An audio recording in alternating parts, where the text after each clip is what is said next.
I'm Hank Green, and this is the story behind my stories.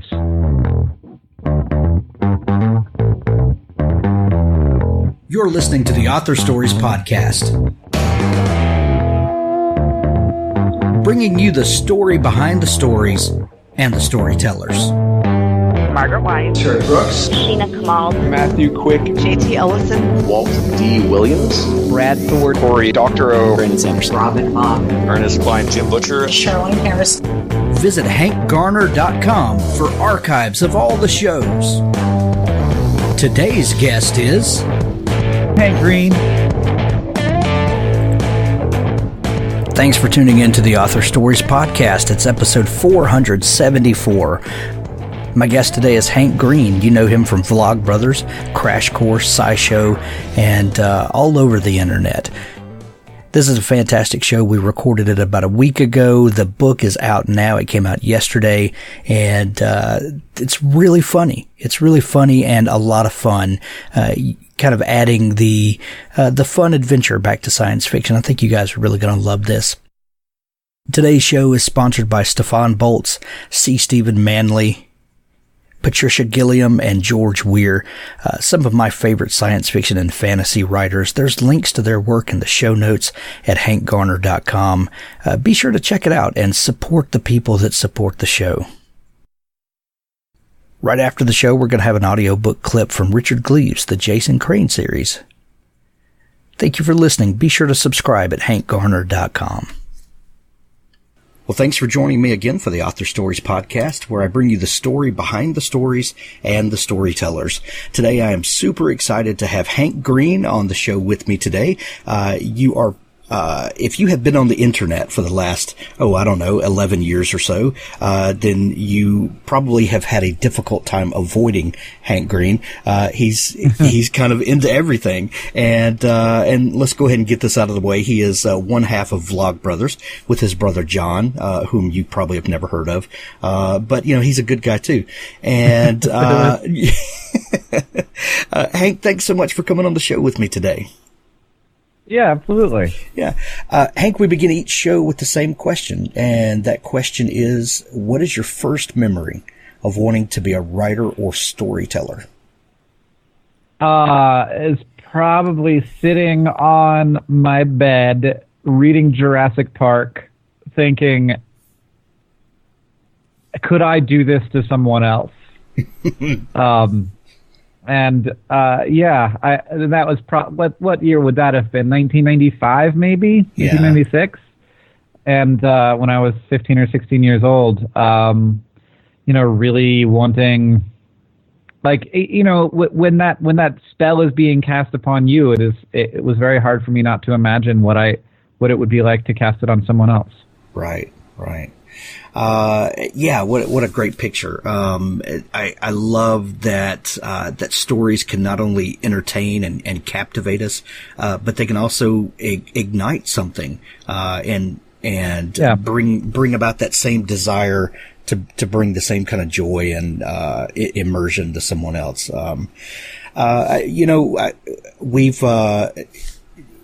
I have watched you and John for the last, probably 9 or 10 years, and kind of seen this growth that you two have gone through as writer, educator, this kind of whole thing. How did that get started for you guys? It was very much John wanting to do the online video thing because he had watched it and thought that it was weird and interesting and important, and it was, it didn't even feel that new to us then, though it obviously was very new, and that we might be able to be a part of that was really exciting. I've always been sort of very interested in the history of media, and I saw it as pretty clear that it was going to be a big deal, and I even thought it was a big deal before it was actually having a large impact, and that I could be a part of the history of that, and what a wonderful opportunity and what a wonderful thing to have, and to be able to influence it and be part of the culture. Right. What did you study in college? biochemistry, but I had a minor in art. It was a liberal arts college, so I studied a lot of different things. I had economics and religious studies, but I was a biochem undergrad. Gotcha. Was your desire career-wise to be a scientist or to work in? Yeah. Okay. Was that a desire from early on? Were you always the sciencey kid? Yes, I was always a sciencey kid. I was always very into knowing things and learning things, and actually, probably I decided that I wanted to be a biochemist while reading the Mars trilogy by Kim Stanley Robinson, and the character Saxifrage Russell was very, I connected very deeply with him, and I wanted to work in pharmaceuticals and did, and I think that if that is the direction my life had gone, that would be pretty cool. Probably would have ended up getting a master's or a PhD. And when I went out to Montana, where I live now, that was sort of my thought as to what my path would be. And then I took a couple of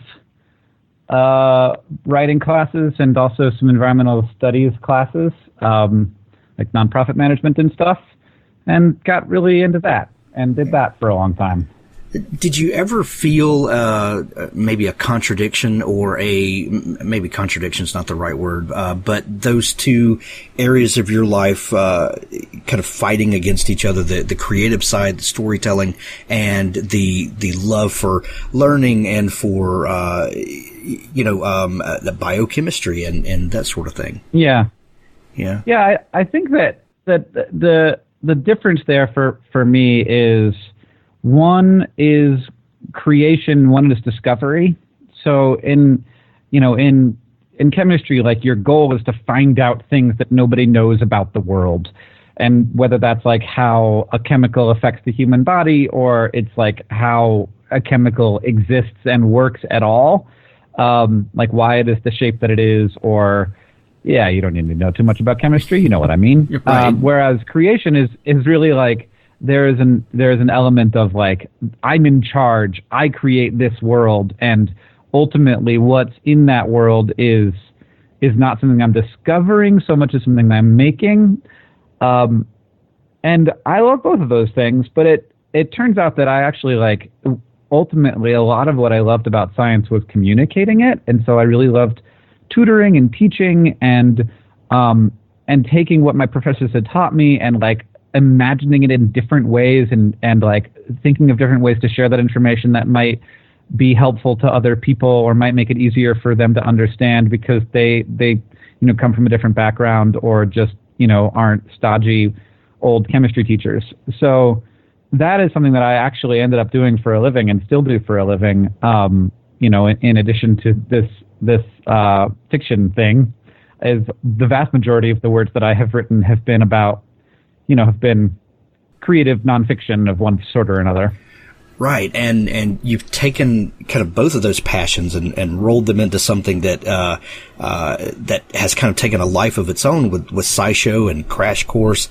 I was talking to one of my daughters this morning, and she was saying that her biology teacher at the high school that she graduated from this past year, she said every day we watched a Hank Green video, and there she said, and shout out to Mr. Skinner at WLHS, that you were an integral part of their classroom experience, and that the videos that you make, you bring these complex topics and really break them down in a way, and you've kind of become one of the country's most beloved science teachers. How does that make you feel? It's so good. Like, anything I can do to help a teacher, man. It's such a hard job, and it requires so much empathy and so much after work, and being a good teacher in America, I think that it's really hard right now because it's not like it's one of the higher paid professions, but it is like one of the most important ones. And I also think that we create a lot of barriers to great teachers just in terms of the number of hoops people have to jump through. And so I'm just really thankful for teachers, and very, very happy every time I hear that I have helped them do their job. Right. Let's talk about the new book. An absolutely remarkable thing. This book is hilarious.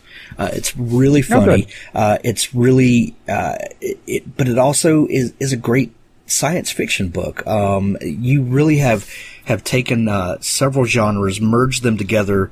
But when you open the cover and start reading, no matter what your expectation is, it sounds like you. Was this the first book that you attempted? No, not the first book that I attempted. I started writing a book in college. That was I'd love to try and find it, but very soapboxy. And I think that there are elements of this book that are a little soapboxy, but very soapboxy, as so many college students are, in terms of like the entire thing was an allegory for how we are all living incorrectly. Right. And then I started another project, probably 10 years ago or so, that was more, it was fantasy ? It also was kind of fanfic, and then it took place inside of a world that lots of different writers had written inside of, which I can't remember the name of, but it took place inside of a speculative fiction world that was sort of urban fantasy, and I liked that book a lot. It was also a little preachy, but I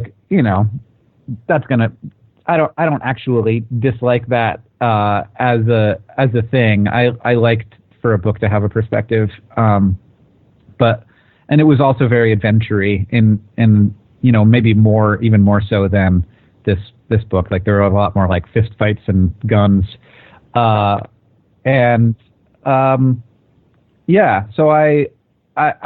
it's certainly not my first endeavor, but when I look back and try and figure out why those ones didn't work, I think the big thing is that I didn't actually have a perspective, or I hadn't tapped into a perspective that was unique, and that I thought, I realized, part of the reason that I wrote this book is that I wanted to work through some stuff that I didn't have any other way of working through, right, than putting 100,000 words down on paper.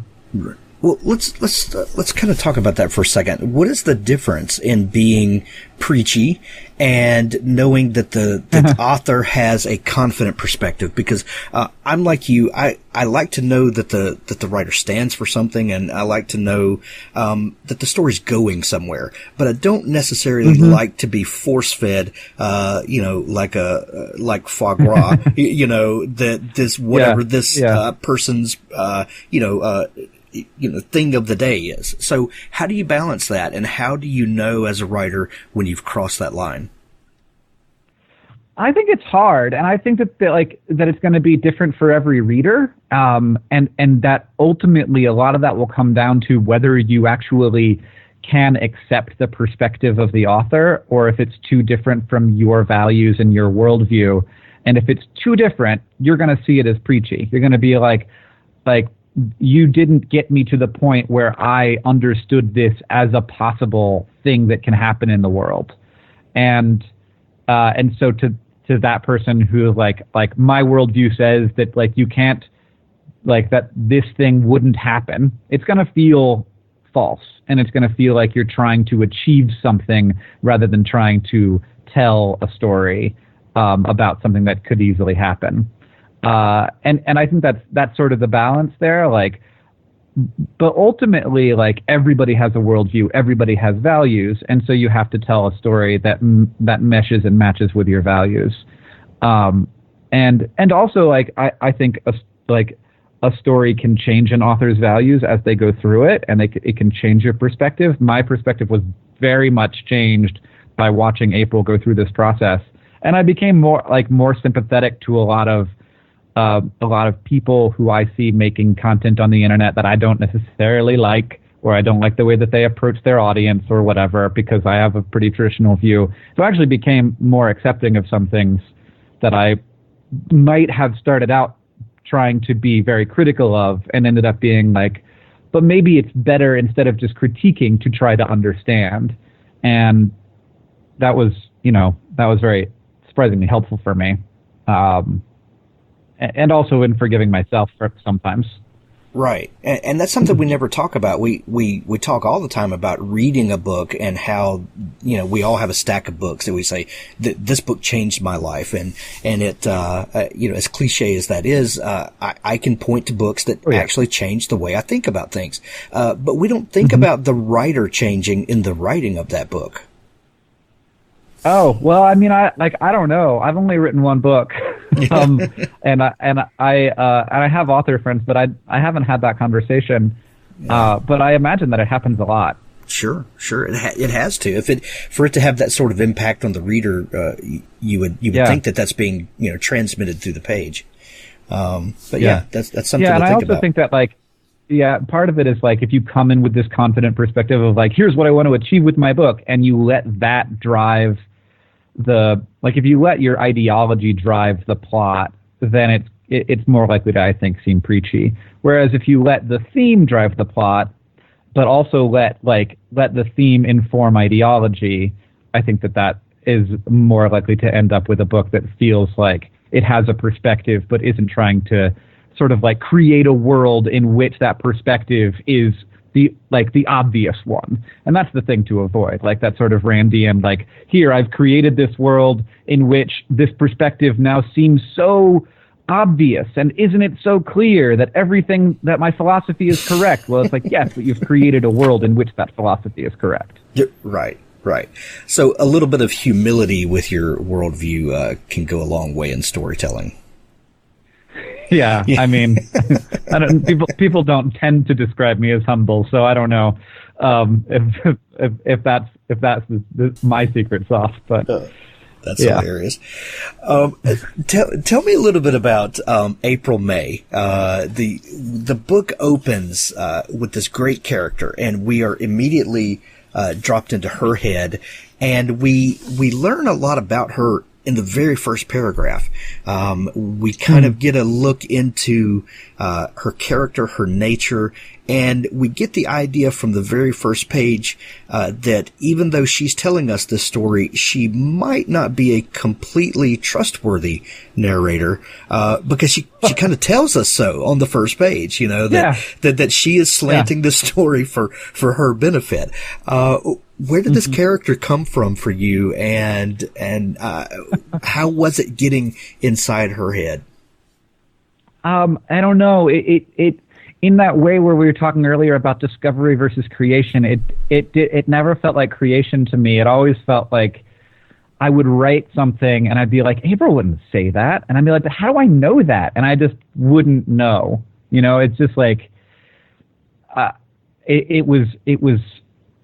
Yeah, I don't have a really great understanding of how her character in particular was created, and I think that it happened over a long period of time. The first words in the book were definitely not the first words I wrote in the book. Of course, I had an intro that got completely scrapped. That was much more voicey and much more young, and April was when I first wrote the book. She was still in school, and she aged up when I during some revisions.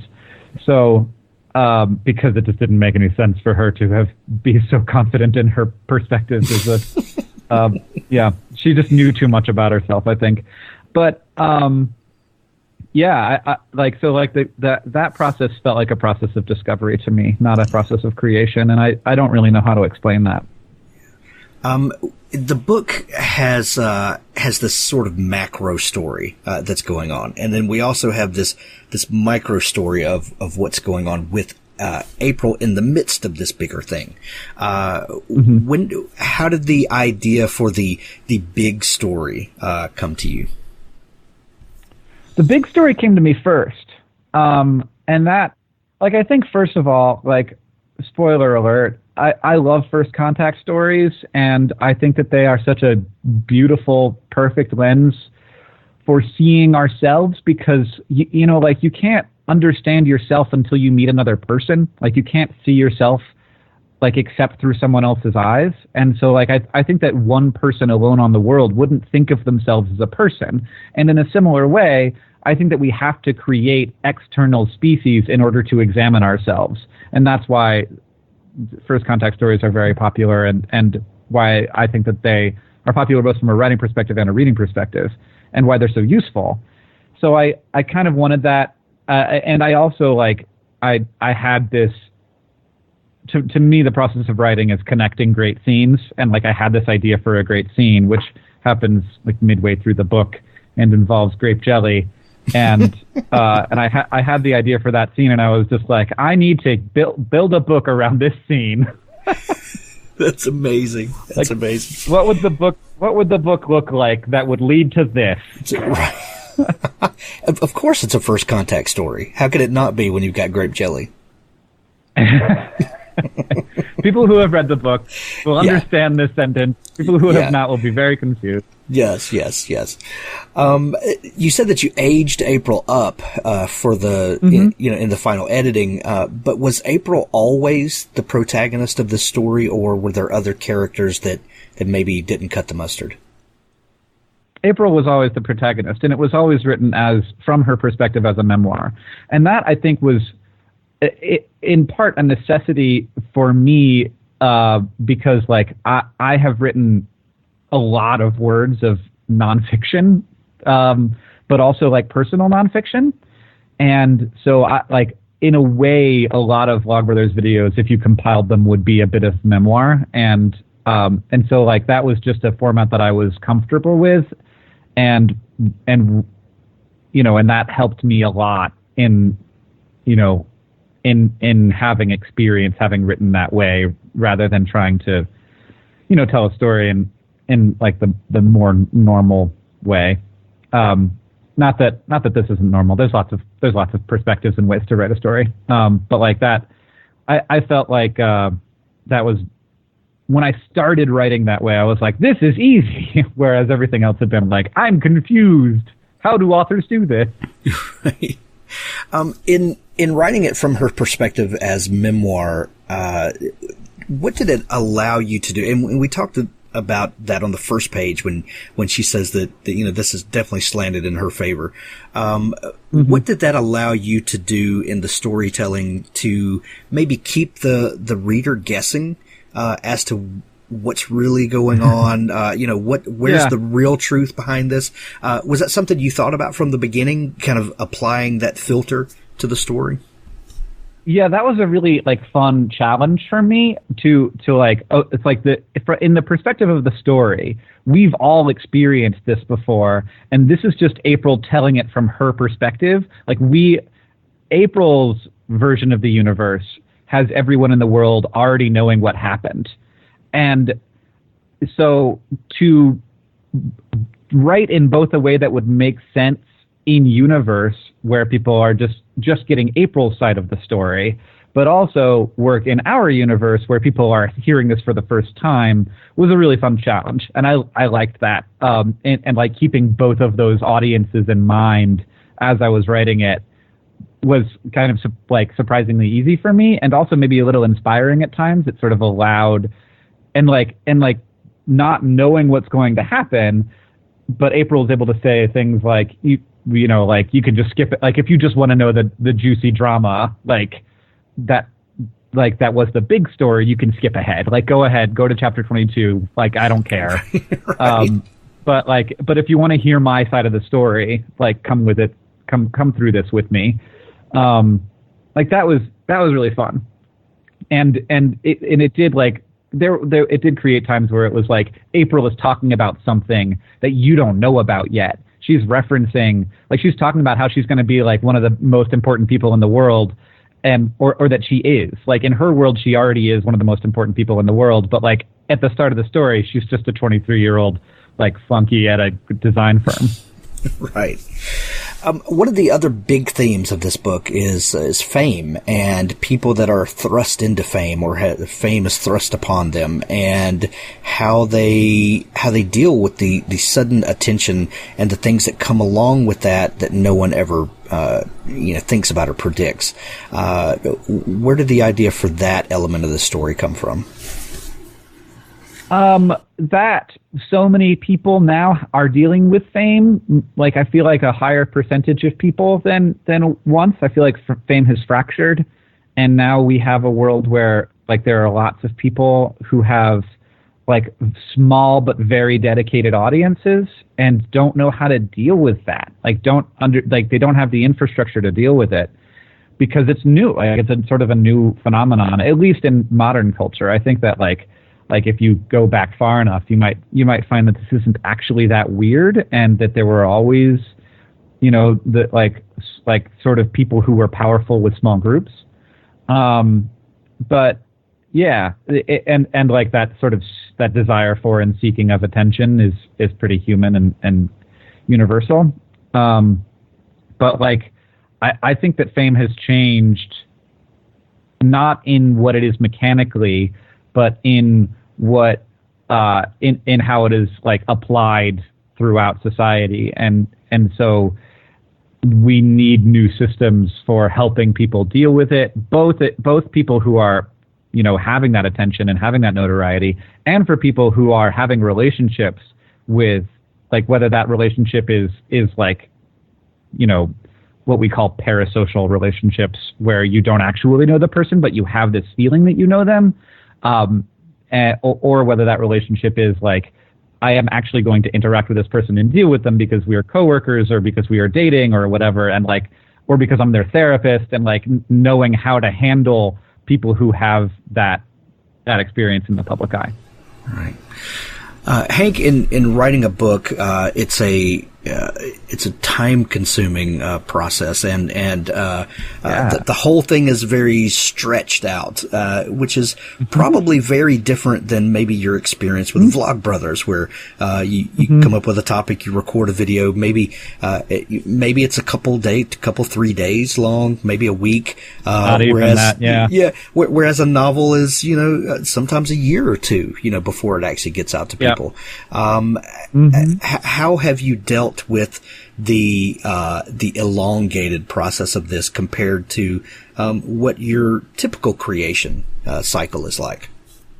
Yeah, I mean, there's so many different things I could say about that because it is weird for me. But I I was really worried that the story wouldn't be relevant anymore. That was a big concern I had, because it was like, I make a video because like this is something people are talking about now. They are currently having a conversation about this, and I am going to add to the existing ongoing conversation. And so saying when I first finished the book, I was like, can we have it out? And this was last year. Can we have it out by Christmas? And they were like, no, it's gonna be next Christmas. And I was like, that's terrible. I hate everything about that. And so that's a little bit different from the length of the process of creation. That's the length of I thought it was done. It was not. And the process of just editing and copy editing and first pass and second pass and marketing and galley distribution and this thing that we're doing editing now the week before. Lots of more editing.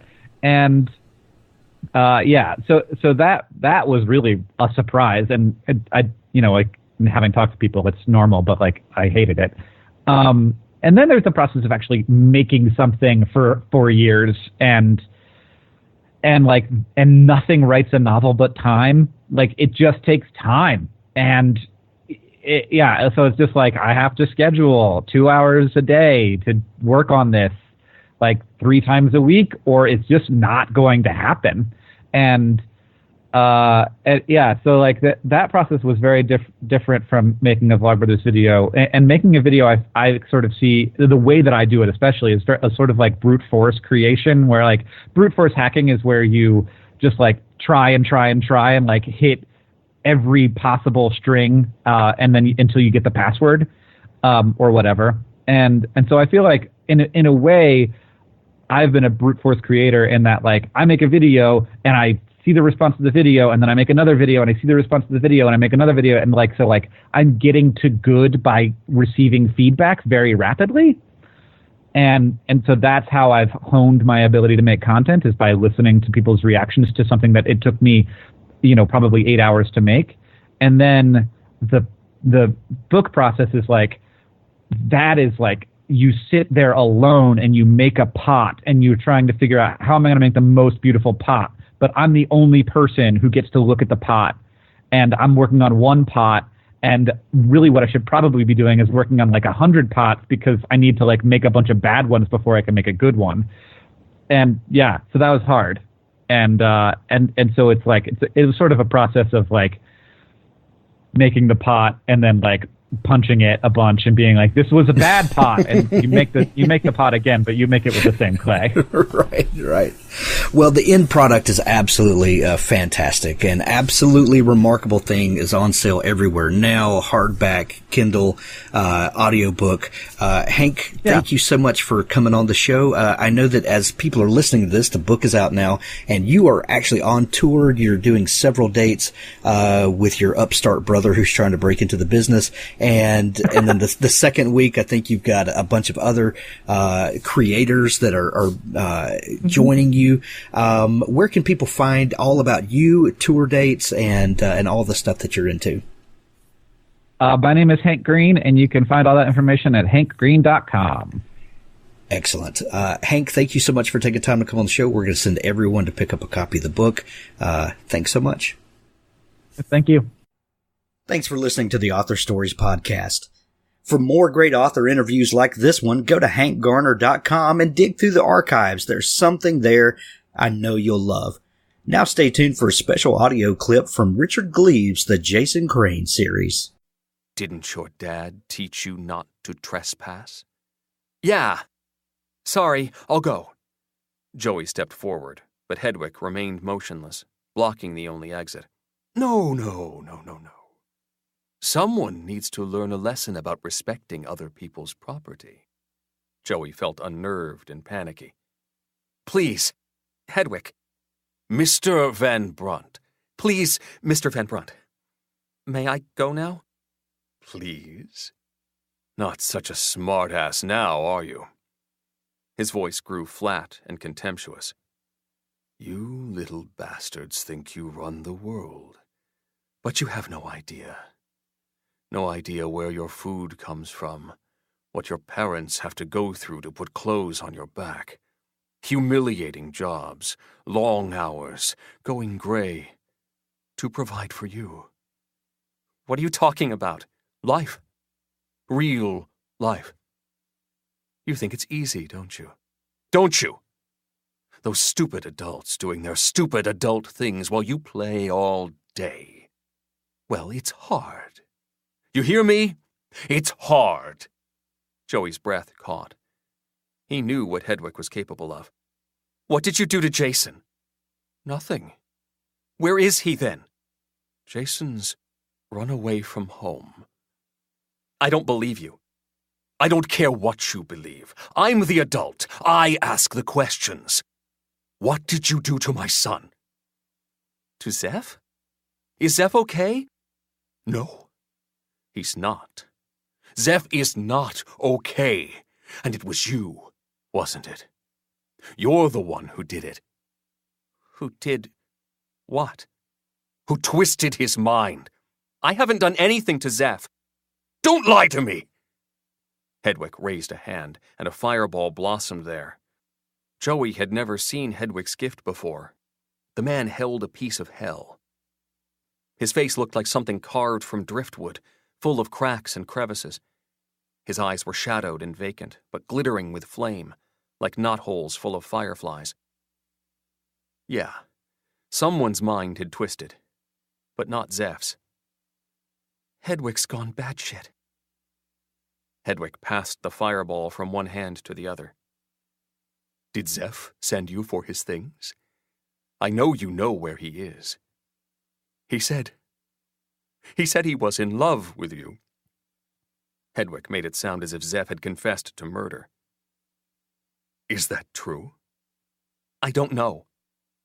Hedwig broke into a wide grin.